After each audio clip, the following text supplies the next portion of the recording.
Est-ce que le futur de l'hypertrophie musculaire ne passerait pas par une hypertrophie du tendon? En fait, c'est assez simple.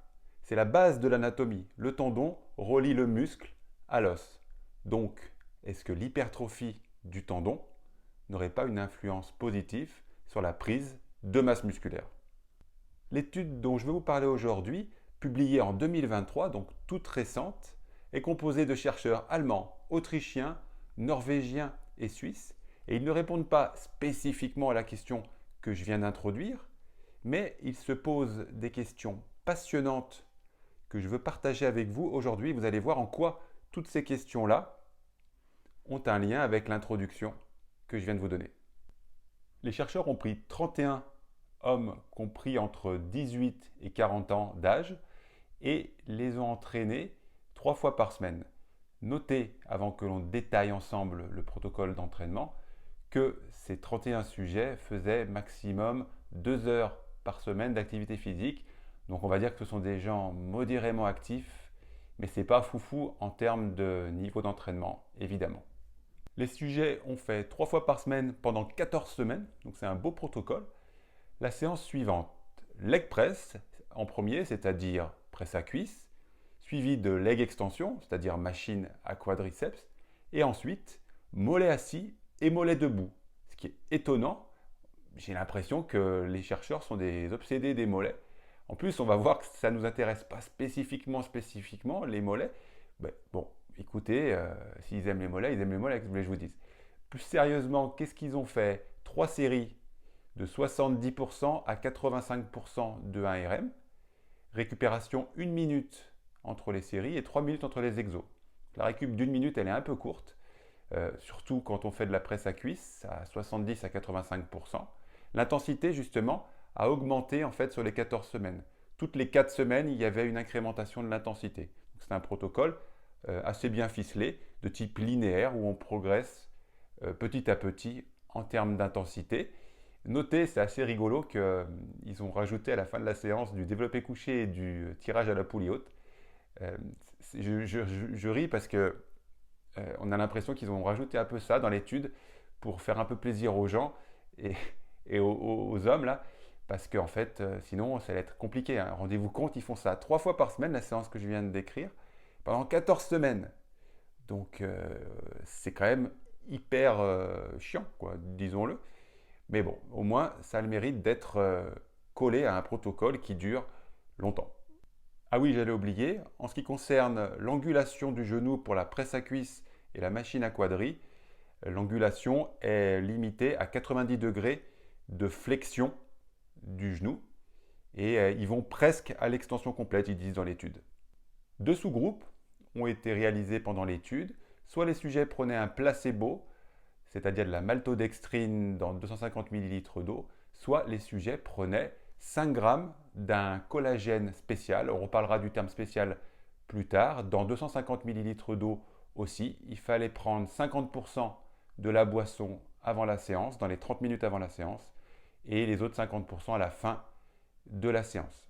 J'allais oublier, ce protocole est à faire tous les jours pendant les 14 semaines de l'étude, même les jours où il n'y a pas entraînement. Avant de décortiquer les résultats de cette étude, j'ai demandé au célèbre nutritionniste Alban Colo de me faire un petit point sur le collagène. Le collagène, c'est une protéine qui représente 95% du poids sec du tendon. La particularité de ce collagène, c'est qu'on en fabrique de moins en moins en vieillissant. Alban me donne le chiffre de 1 à 2% fabrication en moins par an à partir de 25 ans. Donc ce qui est quand même assez précoce comme dégringolade. Notez aussi que d'un point de vue alimentaire, on retrouve le collagène dans les viandes gélatineuses. Donc c'est les types de viandes qu'on retrouve bien dans les plats de type pot-au-feu ou bœuf bourguignon. Donc des cuisines un peu passées de mode. Pourquoi? Parce que c'est un peu long à préparer ce type de plat. Ce qui fait que nos parents, nos grands-parents mangeaient sûrement plus de viande gélatineuse que nous. Donc peut-être qu'on peut aussi se poser la question de la recherche de plats un petit peu plus de terroir et un petit peu plus ancestraux dans le sens pas hommes des cavernes mais ancestraux, nos parents et nos grands-parents déjà. Le résultat principal de cette étude, c'est que le groupe qui a consommé les 5 grammes de collagène spéciaux a une hypertrophie du tendon quadricipital, donc au niveau du genou, statistiquement supérieure au groupe placebo. Par contre, il n'y a pas de différence entre les deux groupes en termes de force, de masse musculaire mesurée au niveau du rectus femoris, pardon, c'est le faisceau du quadriceps, juste en dessus des deux vastes, hein, le muscle tout long là qu'on voit très bien sur la cuisse, un petit peu après les deux vastes. Pas non plus de différence en termes de raideur tendineuse entre les deux groupes, le groupe placebo et les groupes peptides de collagène spéciaux. Le résultat unique qui diffère, c'est l'hypertrophie du tendon du quadriceps qui est plus grande chez le groupe collagène. Spécifiquement, ce n'est pas uniforme l'hypertrophie. Ça a lieu qu'à 60 et 70% de la longueur totale du muscle. Donc c'est une répartition qui n'est pas uniforme. On en reparlera tout à l'heure. J'ai oublié de vous dire un truc tout à l'heure quand j'ai décrit l'étude, c'est que c'est une étude en double aveugle, c'est-à-dire que ni les sujets, ni les participants, ni les chercheurs ne savaient en fait s'ils administraient soit le placebo, soit les peptides de collagène. C'est un principe, le double aveugle, qui est intéressant parce que comme ça, même en toute bonne foi, personne n'influence personne. Je n'ai pas spécifié ça, donc je le fais maintenant. J'ai fait un petit lapsus juste avant, je vous ai dit que c'était à 60 et 70% de la longueur du muscle, les gains en hypertrophie. C'est évidemment 60 et 70% du tendon. C'est un lapsus, mais comme ça, je remets tout bien joli. Maintenant, quelles sont les limites de cette étude? La première limite, c'est que c'est un protocole strictement masculin.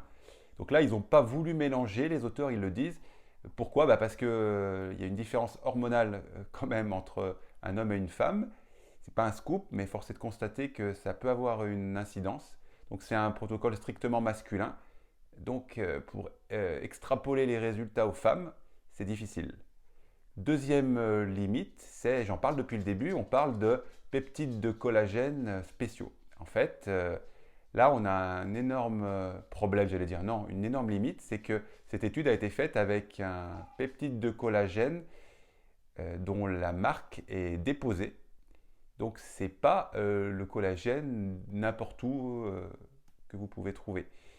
Donc, les résultats ne sont applicables que pour ce collagène-là. Les auteurs le disent avec beaucoup d'honnêteté et il faut leur rendre cette politesse. Mais le problème, c'est que qu'est-ce qu'on en fait d'un résultat avec un collagène unique? C'est-à-dire qu'en gros, il faut aller acheter ce collagène-là pour obtenir les mêmes résultats de l'étude, si tant est qu'on puisse généraliser cette étude. Ce qu'on ne peut pas faire, on n'a que 31 sujets. Alors d'ailleurs, il y a un truc pénible, c'est que dans l'abstract, ils disent qu'il y a 50 sujets.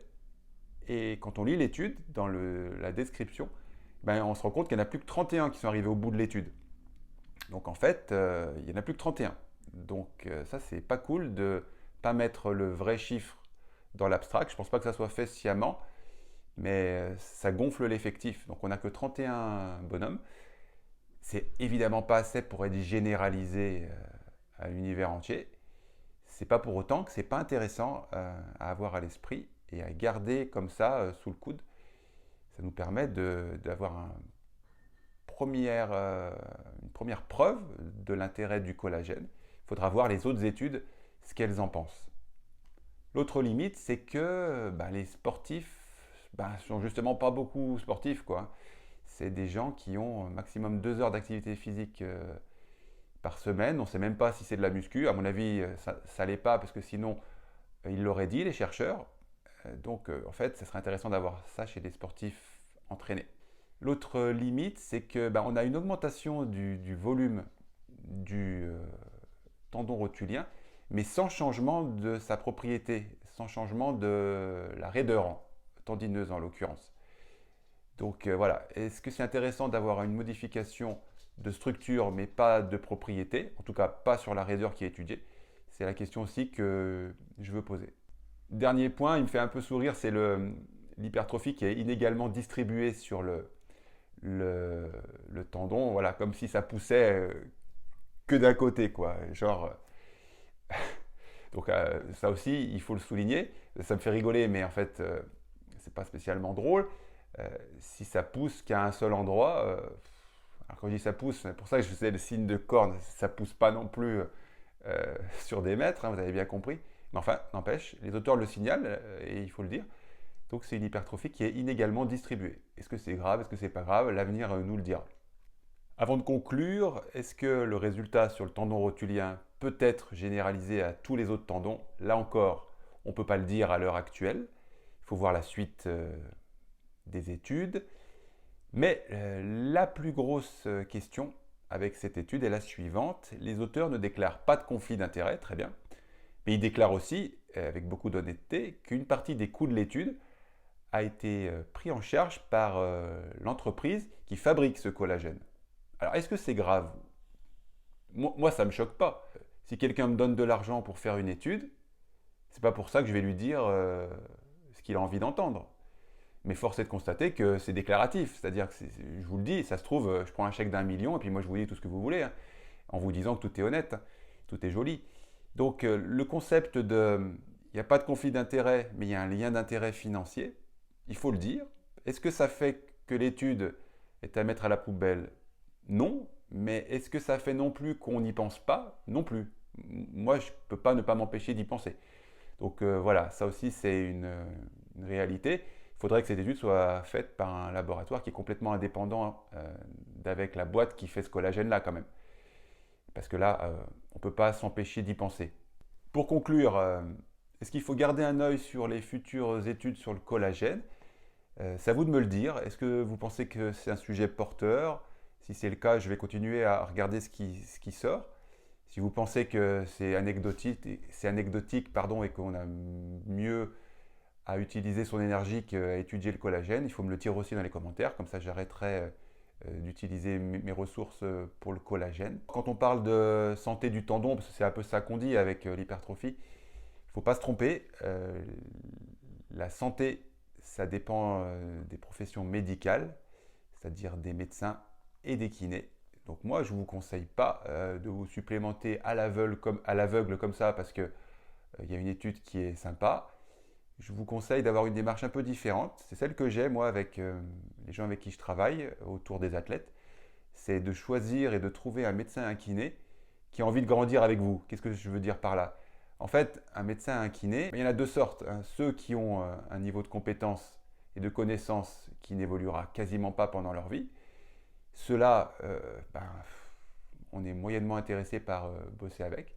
Puis on a ceux qui ont envie de grandir avec nous. En gros, qu'est-ce que je veux dire?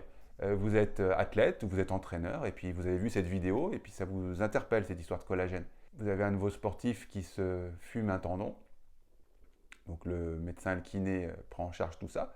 Puis vous lui dites, s'il ne le connaît pas, tu connais cette étude-là, ça pourrait être intéressant, qu'est-ce que tu en penses de tester ça? Et si le staff médical valide votre choix, là ça fait du sens. Mais c'est dans cette logique que j'aimerais que vous preniez les vidéos comme ça, où on a quand même, pas une logique de santé, mais une logique de blessure. Là, je parle des blessures au tendon. C'est dans ce sens-là. On propose au staff médical de s'ouvrir. Si on a un staff médical digne de ce nom, il décide ou il ne décide pas de prendre l'étude en compte et de tenter l'expérience. Mais moi, je vous déconseille globalement de court-circuiter le médical et de faire ce que vous voulez dans votre coin. C'est votre liberté individuelle si vous voulez le faire sur vous, mais ce n'est pas ce que j'aimerais que vous reteniez de mes vidéos. Voilà, tout simplement.